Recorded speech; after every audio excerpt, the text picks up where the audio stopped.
There's a lurking danger there too. So the rising attractiveness of figures like Andrew Tate speaks to the danger of demoralizing young men. Because if you demoralize young men, you make, what would you say, charismatic bad men become much more attractive. Because they're the men who say, well, to hell with all of this idiot constraint and pathetic morality, I'm just going to go and do whatever the hell I want. This is a kind of a narcissistic route to self-aggrandizement and attainment, right? But if the alternative to that is to lay, half comatose in your basement, being depressed about the impending apocalypse, a little bit of attractive criminality beckons as quite the compelling alternative.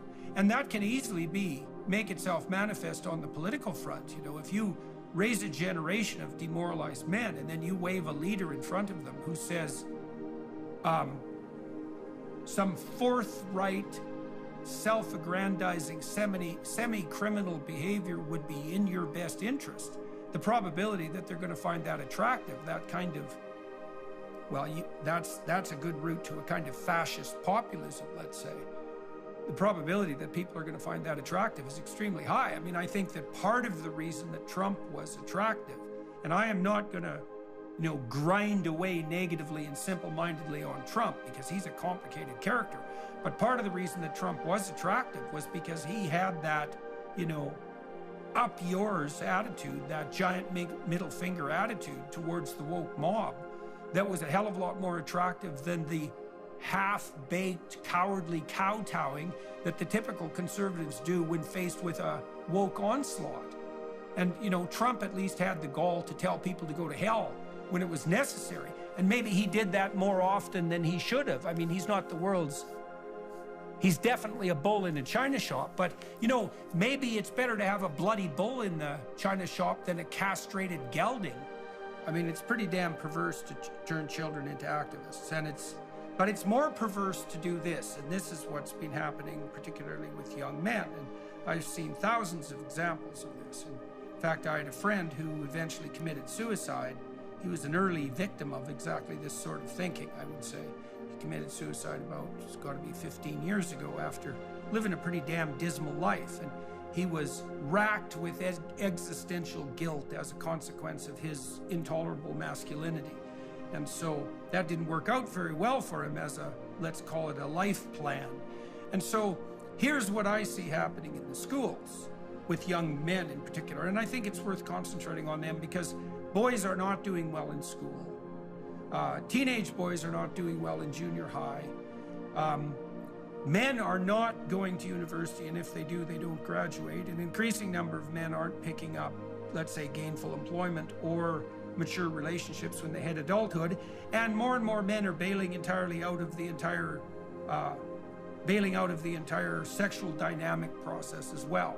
Not only not having relationships with women, but not having sex at all, not even with themselves. And that's becoming more and more widespread. It's part of the broad-scale demoralization of men and boys. And so how does that start? Well, it starts in school, and the reason it starts in school is because the more boisterous boys, so more extroverted and less agreeable, so actually more hard to discipline and control, they don't want to sit still for 6 hours a day and shut up and not say anything. They want to run around and play, and they want to do it competitively. And that is like verboten in school. If you're the sort of boy who wants that, you're nothing but trouble. And so right at the beginning, the boys are taught that their deepest intrinsic desire for, let's say, active exploration and engagement, certain degree of competitive dominance, that's bad. That's morally bad.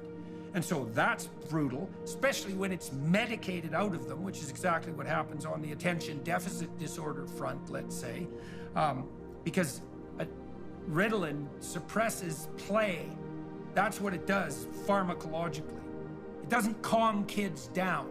That's complete bloody rubbish, and it certainly doesn't calm hyperactive kids down differentially. None of that's the least bit true, but those medications are widely used. And so boys are demoralized right at the beginning in school because their natural proclivity for boisterous activity is deemed inappropriate. And then there's explicit training. That happens next. And the explicit training is a bloody leftist claim that, you know, history is to be read as nothing but a patriarchal nightmare.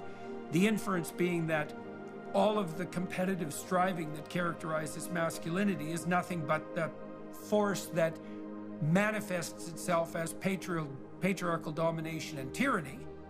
And so any boy that has any degree of compassion, let's say, and who might feel guilty for his toxic masculinity is going to be demoralized by the suggestion that his ambition is nothing but the manifestation of implicit tyrannical force. And if he escapes that, well, then the leftists are there to mop up whatever, you know, bit of courage might be left by accusing him of being part of the force that's eternally raping the planet. And so you see, and I've seen thousands of cases of this, it's been devastating to me to see how widespread this is. The degree of demoralization that characterizes young men it's almost incomprehensible. It's incomprehensibly deep, and it's hurting people in a very deep way. And it's not just hurting boys and men, obviously, because if women are then faced with an entire cohort of demoralized men, it's like, well, what the hell are they going to do for a partner? You know, there's lots of universities now where it's 2-to-1 women to men. Well, that's no damn good for the women. How are they going to find a partner? Right. And the idea, you know, women say there are no good men. Well, yeah, this is what happened. They destroyed boys, they destroyed men, and then obviously women are unable to find somebody because the pool has gotten like this.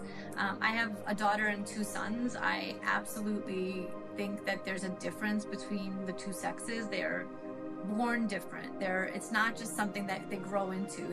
Day one, they were different. And the idea that they're the same and that we should treat them the same and that we should give preference to girls, I think that that's a real problem. I don't know that we've gotten to a point where we can treat them equally. That would be, you know, obviously the goal, but you know, in the meantime, I think we need to do more for boys. I think we're really raising a lost generation of boys, and it's scary to me that it's so easily dismissed because, oh, who cares about boys? They've done well enough in history that we don't need to worry about this group of boys now. I definitely worry about my sons more than I worry about my daughter. Well, there's a lurking danger there too. So the rising attractiveness of figures like Andrew Tate speaks to the danger of demoralizing young men, because if you demoralize young men, you make, what would you say, charismatic bad men become much more attractive. Because they're the men who say, well, to hell with all of this idiot constraint and pathetic morality, I'm just going to go and do whatever the hell I want. This is a kind of a narcissistic route to self-aggrandizement and attainment, right? But if the alternative to that is to lay, you know, half comatose in your basement, being depressed about the impending apocalypse, a little bit of attractive criminality beckons as quite the compelling alternative.